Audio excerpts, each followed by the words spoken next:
Kayo po, madam. But, Negosyante po kayo, madam sponsor. But it Would you do doesn't that? solve the legal problem of Masungi. I'm not talking about madam sponsor. I'm not talking about the legal problem. But in the end, you have to be legally correct. I know. You you're- are a businessman. Everything should be legally correct. Well, some shrewd businessman maybe.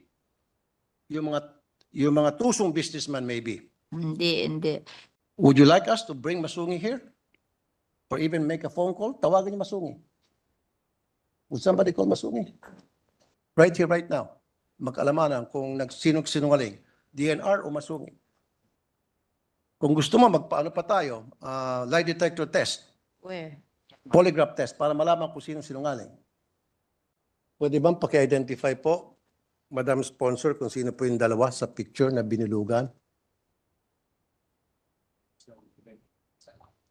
This was an event in Rizal.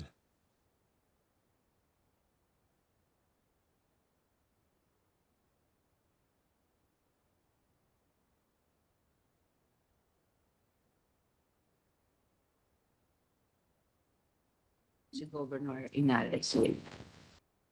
They are stakeholders operating in Rizal, and they were invited by the governor of Rizal to do To do what?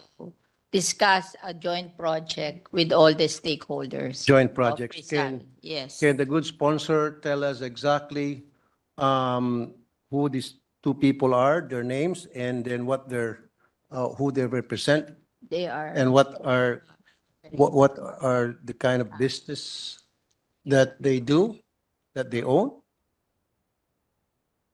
They cannot recognize the other one, but the one is a quarry operator. Quarry operator. Thank you. And the other one is?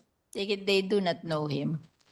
Okay, well, I'll identify the second one, Estelle Marie Rebancos, an officer of Montalban Aggregates Producers Association. So quarry operator also. Exactly.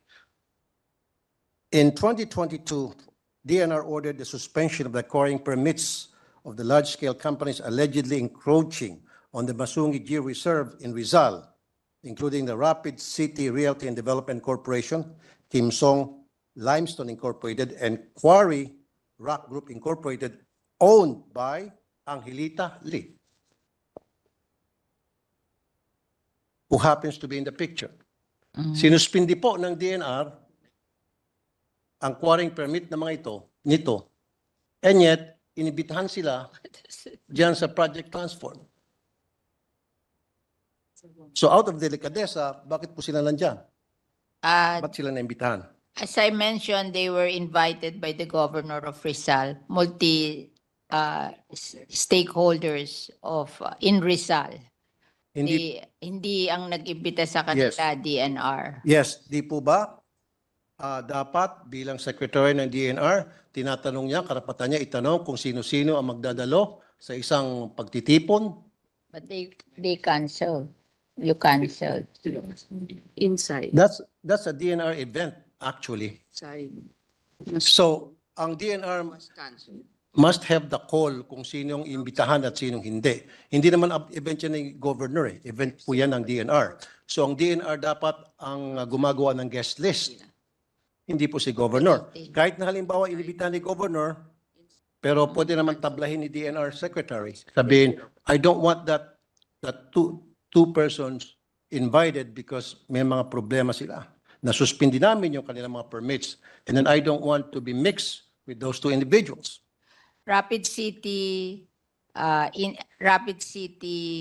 company inside the Masungi Reserve was canceled in 2023 because you. it's inside the protected area. Tama po. Italy, who is operating outside, is still operating. Yun nga po, Madam Sponsor, Mr. President. Nagkaroon ng event ang DNR. Now, syempre, ang DNR may control doon sa guest list, doon sa mga taong imbitahan nila o hindi. Okay, sinasabi ng DNR, those two people were invited by the governor. Pero, The governor of Rizal. exactly.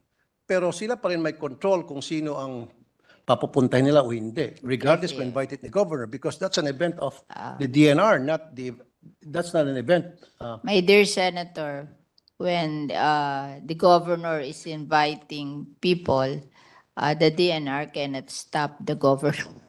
No, but That's the reality of life in the Philippines. Like for me, if I am in Las Piñas and the mayor of Las Piñas will invite people, I cannot say that, look, I don't like these people. You don't do that. no, ma'am. Kasi kung ako po ang nasa sitwasyon dyan at ako po ang secretary ng DNR, ako po ang may call kung sino yung mga guest na papasok. Pwede ko pong harangin yung mga taong ayaw kong papasukin regardless kung yan ay kasama ni governor. Siguro naman may mga PA siya o EA na magsasabi sa kanya, sorry po, Gob, wag muna natin siya isama kasi may problema po yan. The governor cannot do that.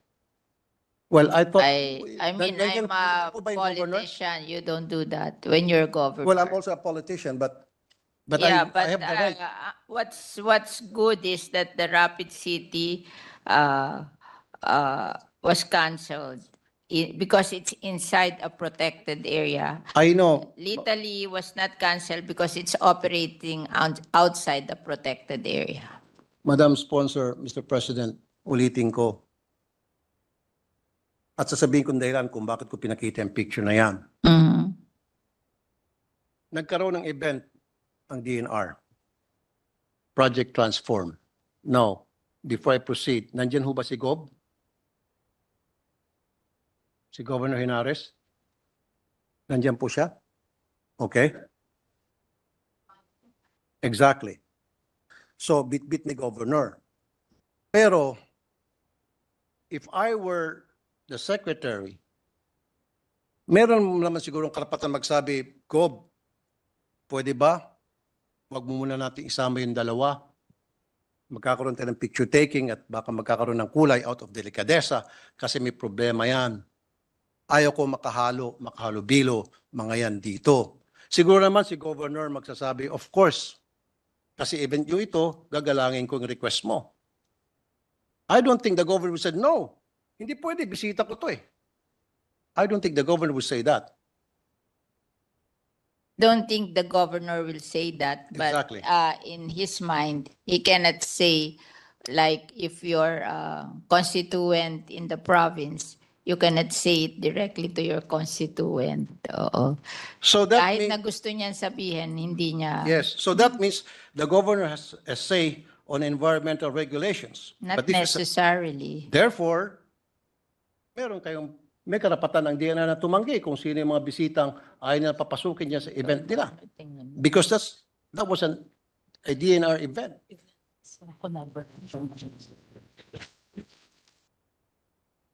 Now, sasabihin ko kung reason kung bakit. DNR is set to cancel the contract of Masungi Geo Reserve Foundation Incorporated over Marikina Watershed. They might have the right to do so legally, but morally, no. Some people will say that. They have the legal right to do it, but it is not in accordance to good practice.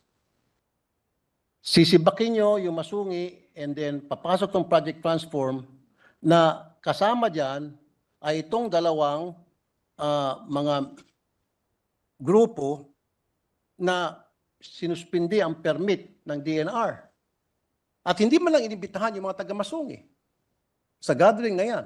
No, Italy is operating outside Masungi. Kaya nga po, The other one lang is operating inside Masungi, and their permit was canceled. yes, Madam Sponsor, Mr. President, meron ho bang invited dyan ang taga-Masungi?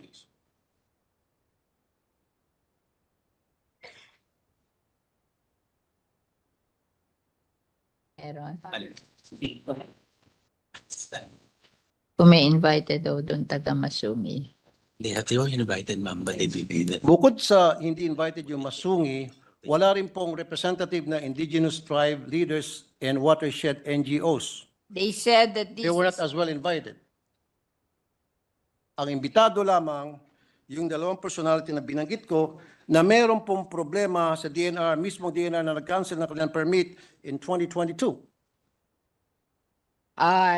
This is a transdisciplinary approach towards natural reserves, conservation, and resilience through multi-stakeholder collaboration. So, Disciplinary.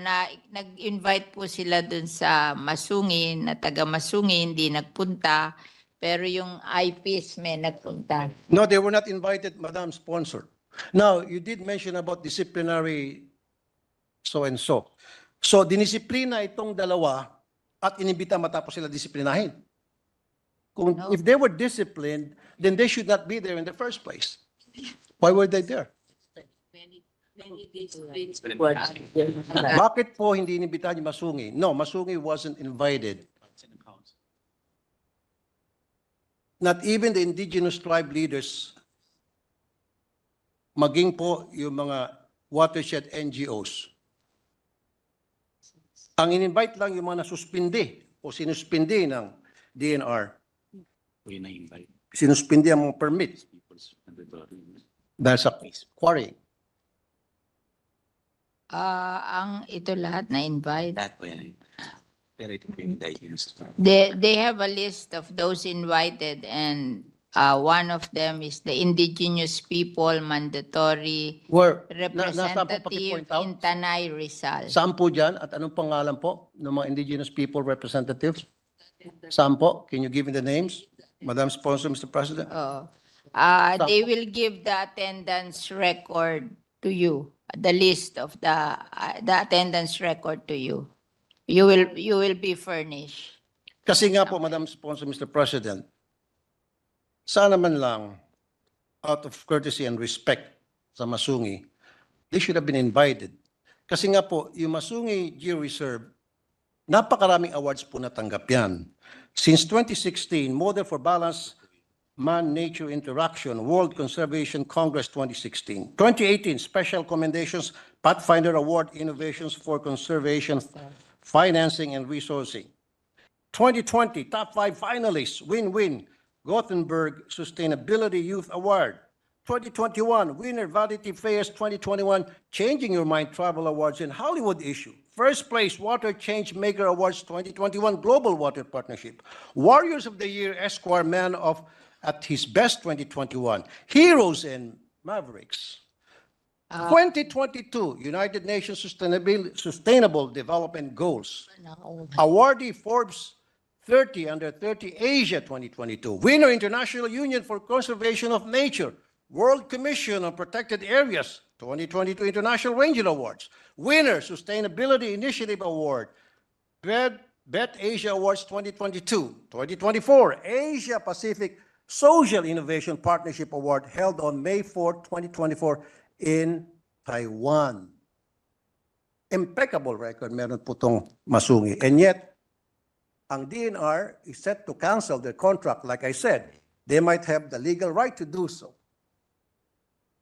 But hindi man lang nila kinonsider itong awards na natanggap na Masungi, therefore, they're more than qualified na. But there, the land is a protected area owned by the government. It cannot be given to any private entity. How about a Project Transform? Project Transform would benefit from the knowledge and experience that Masungi already has. Yeah. Kung tutuusin. But they They should cannot have been own the invited. property. I know po, Madam Sponsor, Mr. President. Kasi yung experience ng Masungi, pwede pong magamit ng Project Transform. Mapapakinabangan po ng Project Transform itong experience at itong magandang records ng Masungi. Kayo po, Madam. Negosyante po kayo, Madam Sponsor. But it Would you do doesn't that? solve the legal problem of Masungi. I'm not talking about, Madam Sponsor, I'm not talking about the legal problem. But in the end, you have to be legally correct. I know. You you're- are a businessman. Everything should be legally correct. Well, some shrewd businessmen may be. Yung mga tusong businessman may be. Hindi. Kasi Pero pag yan hindi daw, puso ang negosyante, based on hindi the history of Masungi, they were granted that to build socialized housing during the old times. You have to go back to the history. They did not build socialized housing. They built what do you call this? A resort. And that is not the original intention of the Maisungi Geo Reserve. Oo. So, in fairness to our government officials, they cannot allow something illegal because they will answer for it in the future. So ito pong mga member ng Project Transforms, ito po ay mga violators. So aren't they considered as Oh, illegal? inimbita daw nila, hindi nagpunta. Hindi po inimbita ang Masungi. No, Masungi was invited. We talked to Masungi. Would you like us to bring Masungi here? Or even make a phone call? Tawagan niyo Masungi. Would somebody call Masungi? Right here, right now. Mag-alamanan kung sinungaling, DNR o Masungi. Kung gusto mo, magpaano pa tayo, lie detector test, Where? polygraph test, para malaman kung sino sinungaling.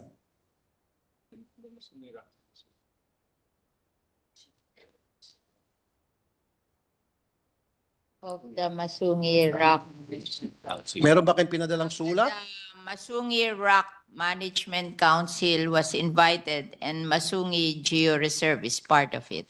Well, show us proof like letter of invitation. Kasi siyempre, pag in-invite sila, hindi naman verbal lang yan. Yan po'y pinapadalan sila ng sulat. Nasaan po yung sulat na they were officially invited, not just verbally. Can you show us? Yeah. Where is it? Invitation natin sa council will kayo can provide in hand. We will provide you the invitation to the council of which Masungi Geo Reserve is a member. No, what I'm saying is a letter of invitation which Yes, would they're looking for indicate it. that they were officially invited. Without that letter, parang hearsay lang, na-invite kahit na hindi. At syempre, sabihin ng Masungi, we weren't invited. At sasabihin po ng DNR, yes, you were invited. So paano natin malaman kung sino nagsabing totoo o hindi? Dapat may invitation letter and then we receive. Mr. Tulfo, Senator Tulfo, they have a copy of the invitation. we see that? Forward it to you. Okay, Oh. that's good enough. Hindi lang nila dala ngayon, but they will forward it to you.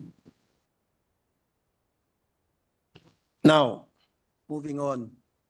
Next time naman kasi, kayo dyan sa DNR, pag meron kayong mga project, gawin nyo naman malinis po yung mga project ninyo. Gawin nyo naman pong malinis po yung mga intent ninyo kapag kayo po'y nagsibak ng mga grupo. Ayus nyo naman po. Huwag naman yung parang lokohan para sa akin. I'm sorry for the word. Kasi para sa akin, Masungi should have been invited. Tingnan na natin itong award, mga award na natanggap nila. Isn't this enough? Aren't these enough? These awards? International awards ito. Hindi yung award lang na hausyaw na dito lang gawa-gawa ng kung sino-sinong grupo. These are international awards, well-known.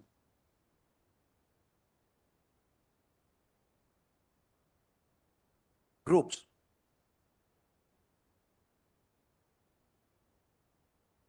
They should be included, but in the end, you cannot give a land owned by the government to a private. I'm no longer, Mr. President, Madam Sponsor, I'm no longer questioning that. Yeah. Pass na tayo dyan. Ang sa akin lang, yeah, sabi ko nga, they might... They will give you the invitation. It's just that it's not with them now, but they will send you. And then on top of that, babalik ulit tayo na sana hindi nila in-invite yung dalawang sinuspend nila yung permit.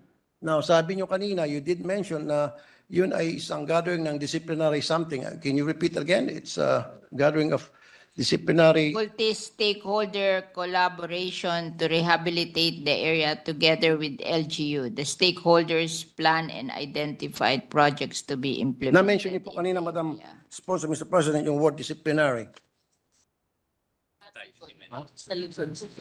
Transform.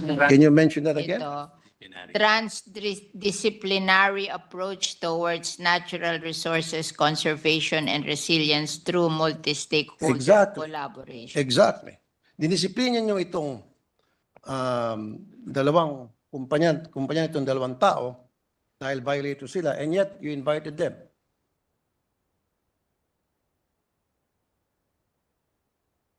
Baka mahilig mag-attend.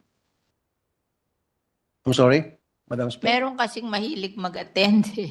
Merong ibang hindi mahilig mag-attend. Ayun, sino po yung mahilig mag-attend? Siguro itong dalawang to mahilig mag-attend. Exactly. Thank you. I rest my case.